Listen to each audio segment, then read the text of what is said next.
তৃষ্ণায় কাতর একটি কাককে পানি পান করিয়ে মানবিকতার এক অনন্য দৃষ্টান্ত স্থাপন করেছেন এক দয়ালু নারী। এমন একটি ভিডিও সোশ্যাল মিডিয়া ছড়িয়ে পড়ার পর প্রশংসায় ভাসছেন এই নারী। ভিডিওতে দেখা যায় পাহাড় ঘেরা একটি পর্যটন এলাকায় থাকা পানির ফোয়ারার কাছে একটি কাক বারবার পানি পান করার চেষ্টা করছিল, কিন্তু ফোয়ারার মুখে ঠিক মতো পৌঁছাতে না পেরে কাকটি হিমশিম খাচ্ছে। এ সময় ঘটনাস্থলে থাকা এক নারী বিষয়টি লক্ষ্য করেন।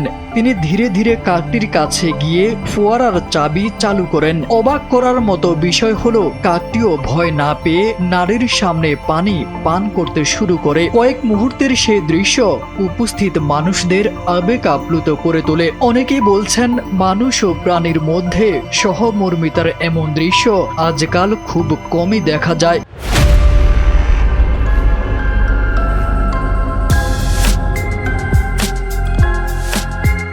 ক্ষুদ্র এই মানবিক কাজটি আবারও মনে করিয়ে দিয়েছে, পৃথিবীর সব প্রাণীর প্রতি আমাদের দায়িত্ব ও মমতা থাকা উচিত।